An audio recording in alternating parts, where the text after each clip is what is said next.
Good morning. Good morning. It's Sister Diane Weifenbach, formerly known as Sister Ann Christopher. Correct. How'd you get Ann Christopher? Oh, I worked on that And one. briefly.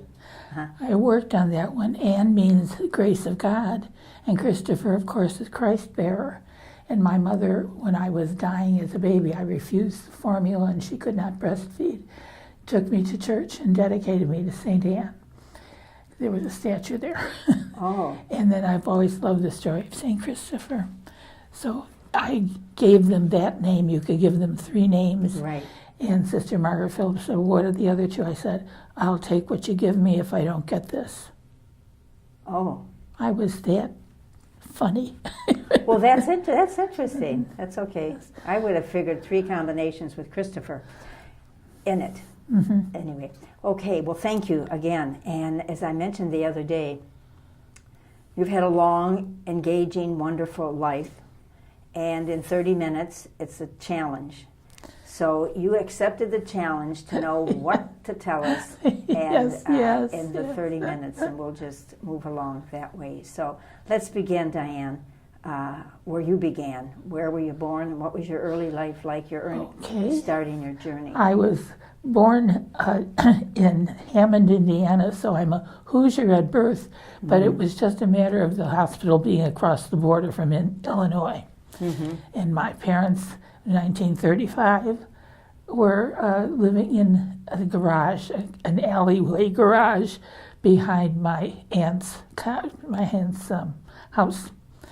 And we stayed there for a few months, and then they found something, times were not good. And my father got this great job. He had spent many years working in the steel mills in Gary, and he was a very bright person. He got this job in Canada, working at a very large steel mill in Hamilton, Ontario. And we lived there for nearly 5 years, almost till I was almost 6 years old. I went to kindergarten there, and then we came back to the United States in 1941. For those of you who remember 1941, this was the summer of 1941, and we did a trip around the western states. Wow. While we were doing that traveling, we came back, and I can remember at the age of 6, December 7th, I was on the floor on my stomach reading the comics. My father was reading the newspaper. My mother was in the kitchen fixing supper because it was a Sunday, and all of a sudden my mother dropped a plate and screamed. And my father got out of the chair. What happened? What happened? She said, the Japanese had bombed Pearl Harbor. And you were 6. I was 6 years old, right? So it's very big in my memory. And of course, I didn't know what it was for. And then my father was rejected when he volunteered because he was flat-footed. Today, they'd be happy that they had feet and that they could walk to get into the Army. But he was flat-footed, so they wouldn't take him. Anyway, we spent the next few years with him having a hard time getting a job because Go back to, Sure. Did your mother and dad explain to you what happened, or they No, probably figured you they were just too said young? it was a war. It was Yeah. a terrible thing that was happening. Yeah. And it was pretty much, my mother cried most of the day, I think. And then we tried to get, what we could get out of the radio. Out of the radio, that's right. Tried to No get what we TV. could get. Uh-huh.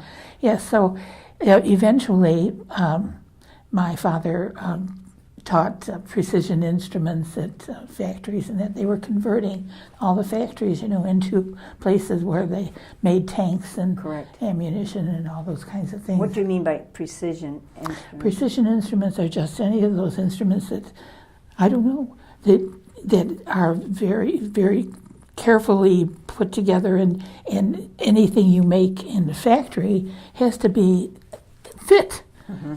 It can't be quarter of an inch or an eighth of an inch off or anything like that. And so my father got a job out of the clear blue sky in Mexico, not looking for it or anything, but the Mexican government had suddenly discovered all of these coal deposits in the mountains outside of Monterey, which is in the news, I guess, these days because of a plane crash. And they had loads of iron ore deposits, but they didn't have a cheap way of getting the iron ore to be converted into steel. And so they, this was towards the end, this is 1944, towards the end of World War II. And anyway, the Mexican government, got some names from various steel mills, including the Canadian one, of people that no longer worked for them. And my father got this job and ended up being vice president of a steel mill and helping to build this whole thing literally off of the floor of the desert. Wow. Huge steel mill that still runs today. And the problem was there were no schools for Americans or Canadians. There was no housing. My father lived in a boarding house for several years. So you and your mother were not allowed to go down there. So that was the beginning of the end in terms of things going on. They were, I was 9 years old at the time. I was in 4th grade. And so we only saw him for 2 weeks every year on his vacation time. And this went on until I finished high school. And by that time, my father was convinced that my mother had persuaded me to enter the convent because that had been a vocation of hers when she was very young. Her older and younger sisters had both entered the convent and left at various times. And my mother was kept at home as the middle sister to cook for the family. And so who knows what would have happened with all of that. But my mother did not influence me any more than being a good mother, and we went to a lot of perpetual help novenas. all those devotions back then. Yes, retreats, the missionaries coming around and everything. And, so I had been the rosary every night.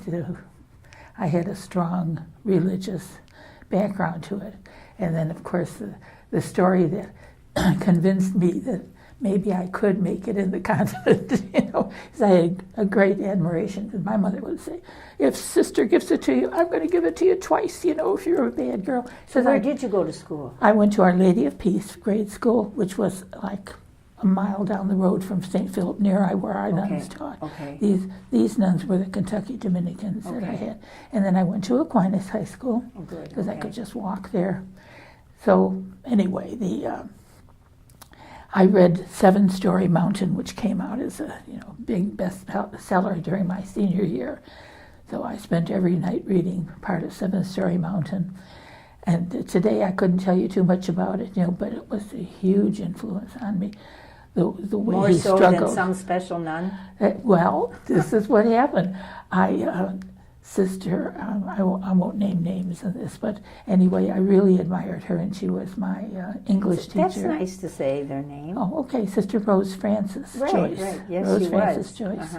And it's when you've got something that you weren't pleased with. Oh, okay. You might want to, Well, that's for sure.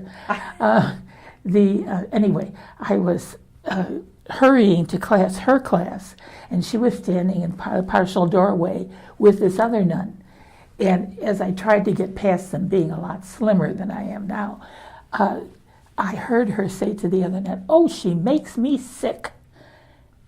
And I couldn't get it out of my mind. It was the first time I ever heard a nun speak negatively about anybody. That's how wonderful the nuns had been to me in my life.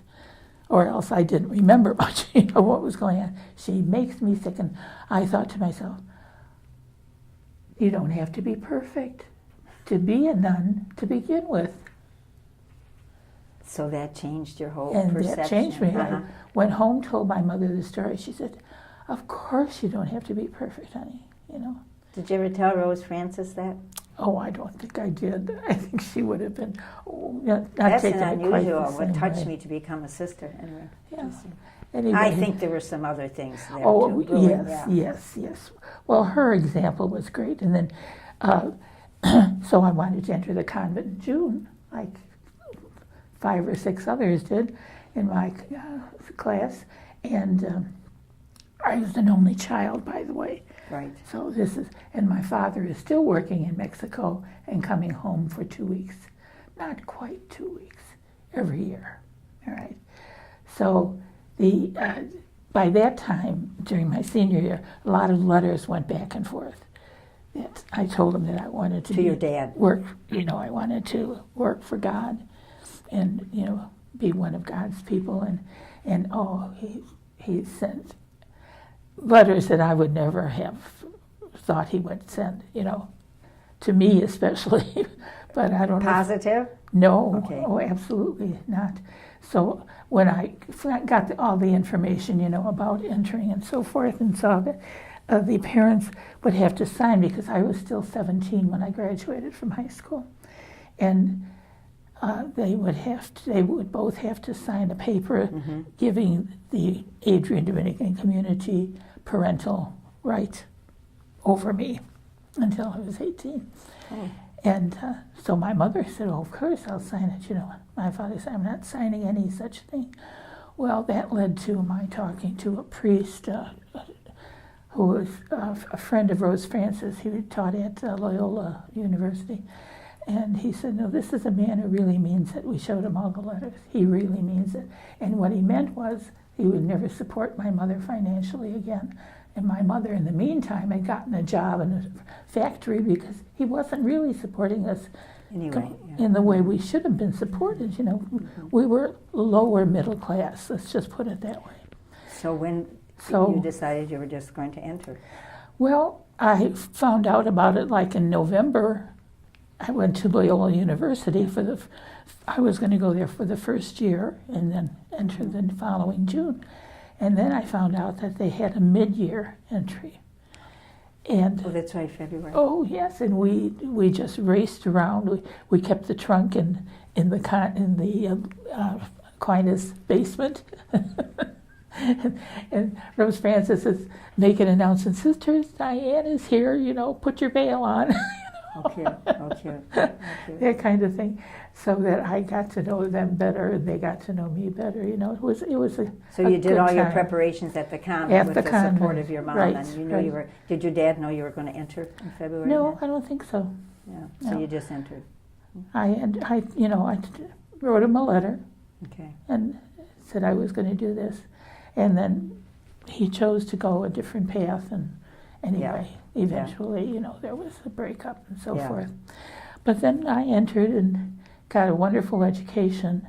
I was thinking about that this morning, that of the first 24 summers that I was in the convent, only one summer had I not gone to school. Wow. The first 24 summers. And what did you study? You Well, have an interesting study, yeah. Yes, English and history were my favorites. And then I took a Latin minor, which I had to be tutored in Latin. That wonderful nun, and I can't even remember her name, used to take 5 nuns, myself included, on the front lawn every day after supper or something, and tutor us for what was coming up the next day. Is this high school or college? College. This is college, because we were so far away from it. I had had 2 years of Latin in high school, and then I was too late to to join the 3rd year class, though I had asked, because it was filled. So I took Spanish for 2 years, and then the Spanish, and the sister was a really nice person, but she made me a little nervous and not confident. So I started German at Loyola. So I got 3 languages, to deal with, And I'm going back to fluent in? Latin. Which one are you fluent in? Nothing. But I did my master's test. You had to do a language test at Loyola at that time, and no matter what degree you were taking. So I took it in Spanish. I just redid the whole thing. Went through all the textbooks and all, and vocabulary cards and all that stuff, for a year, and I took that. But you're studying, and so when you were in ministry, you were at, you basically spent your ministerial life in Illinois. Yes, Yeah. but I don't think I've even mentioned this to you. I was the postulant. I went out for 3 months, Okay, taking somebody's place in Dearborn, Michigan. okay. And then they made me bring my books, because they said it was only going to be for a couple of weeks. So I had all my books and one change of clothes in the suitcase. And ended up being the rest of the year, which was 3 months, including teaching them second graders, 56 second graders, to go to communion and receive the sacraments, and confession and all that stuff. And I was just 18 at the time, and I was going through all kinds of questions myself. It was just a time for all of that because, of course, letters to my father, forget that. He had just ceased communication. So it was very hurtful, very hard time to get through to take care of my mother spiritually, as well, and not being there, It's a little hard. But anyway, then my rest of my education was, I got a degree in pastoral ministry at Loyola again. And then I mentored a girl from the University of Illinois, and she wanted to be a teacher, and I took theater courses. So I did everything for it but write the thesis. And I won't go into the story of why I didn't write the thesis, because I researched everything, but I didn't write the thesis. And then, of course, that's what we'd like to know why, but we won't go further. No, we're not that's going the to go next further. story. And then the next one was I went to Regina Wilmette to teach in the, and so they had a TV little program with a little cheap camera, and we did it on-spot news. We'd go into the cafeteria at lunchtime and, get the gossip and everything, and then we'd run it for a couple of days during homeroom. And that was the beginning of a whole thing. So I went to Northwestern for a few summers in television and film. Oh. And then I took more film courses. And of course, I didn't mention that my mother instilled a great love for film in me. We used to go to movies. One time we went 3 times in one night. 3 movies in one night because I had done my homework early. Now it's called binging. Yeah, that's right. So that's where my love for film came in from my mother. So you put plays on at Regina? Oh, I did. Yes, I did. I directed and produced plays. Mary Nugent was there the first 2 years. We both came together, and she had the theater background and so forth, and did all of that. And I produced her plays for her. We did Lily. I did all the puppetry, and Lily made the puppets and everything. And you just do a lot of things, when you're the producer. You're a come fetch it kind of person. And then she left, and I was left with a graduate from Berry College who was going to come up and teach speech. And I taught speech and acting and everything else with no degree of any sort, and plenty of acting skills. You can see just from me, I'm an actress, and and I became the chairman of the department of 2. So I had to go to Northwest, and I went to Michigan State for a summer to get some credits because North Central was coming to evaluate. So I've had all through my life. I've loved education. I've had many, many opportunities for. Well, now that you're on this campus, you go over to Siena. You could be in a play. You can go to the Croswell and be in a play. Oh, the energy's not there right now, especially with the unpacking, with everything. So that pretty much was. How my life went on because I did a lot of theater work every place I went. Aquinas, I did all that's an introduction to wonderful Black literature, and we did Black plays, and then of course Is there one play and one experience in particular that has a special place in your heart? Well, there, of course, you think about Sydney Poitier and that, and some of those famous things there. But they did one that's not too well known called 5 on the Black Hand Side. It's where you meet the person with the black hand side. Oh. And anyway, the one line in it I recite quite a bit. Somebody will say to me, "How are you doing today?" I say, "I'm doing it to death." I'm what? Doing it to death. Doing it to death. Interesting. I love that line, you know. Uh-huh. And the woman who said it was Stormy Monday. Oh, really? How you doing, Stormy Monday? I'm doing it to death, she'd say. You know. So that was a wonderful 7-year experience with them.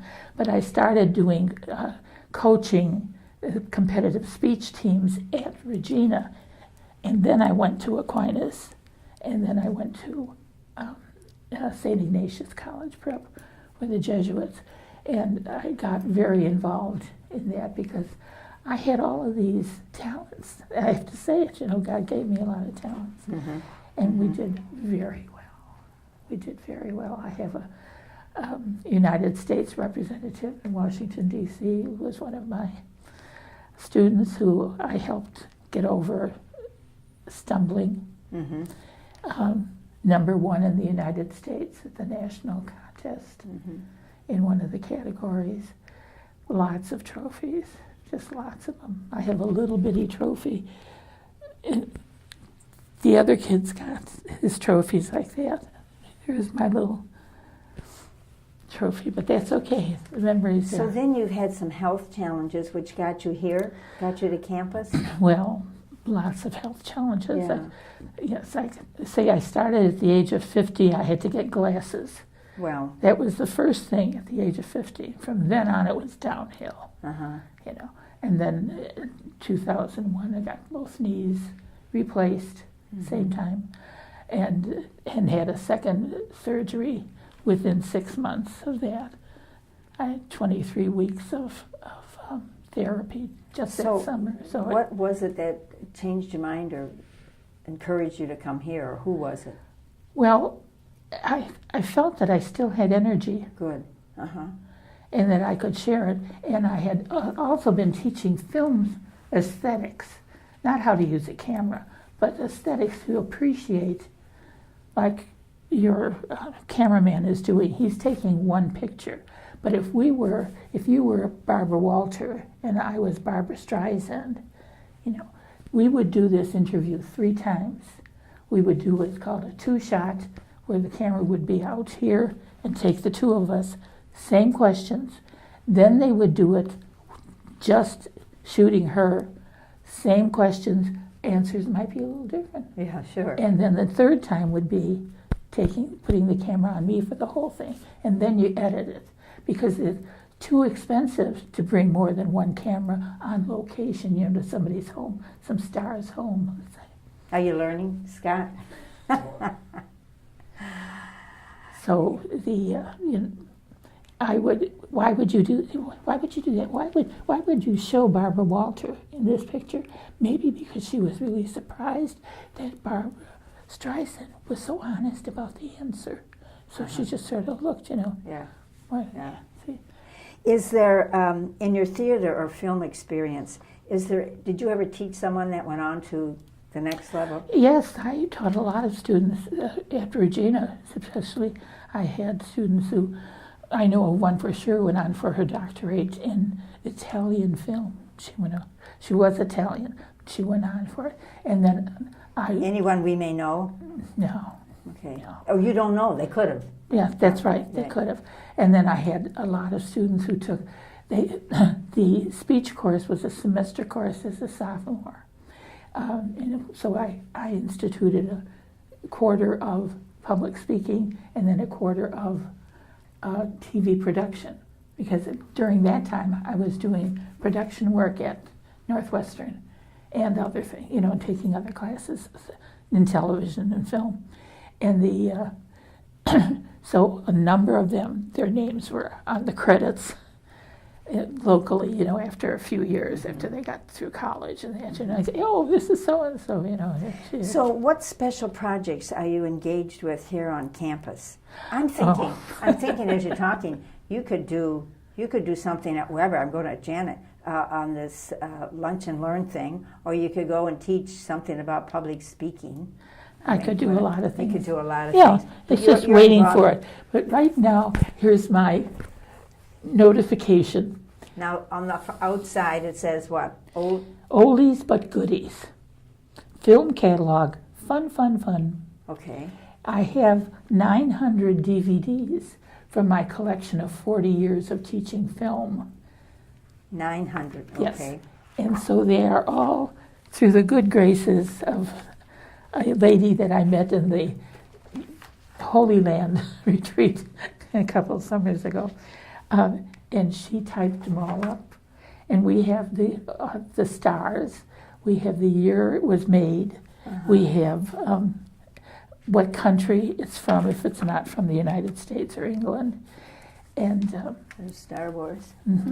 and these were just put together last Sunday. Okay. We just put this in. And we're going to put them one in each nurse's station. And at the main desk, Maria. And I'll get one. Kate Hartnett will get one. A few others around will get one. And you have to leave it there, if you want to use it. You can borrow. I'm starting a library, kind of a film library. So we can borrow. So this would be something that perhaps even the co-workers might be able to? Anybody can do nice. this. So I have to check a few things out, but I'd like to make that available for the Madden Hall people too.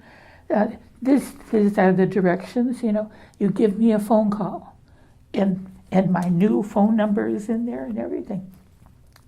And you just give me a phone call. We'll arrange when I can give it to you, probably at the main desk. I'm not sure about that yet. You're still working on it. And you can keep it 1 week.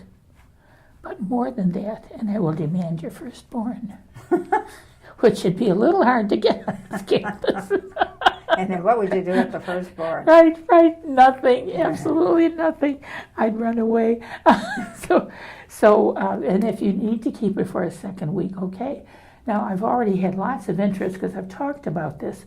This was supposed to be ready for January, and then I got very sick in January, and I'm just recovering now and I've moved into Regina, so a lot of people can see me around campus now.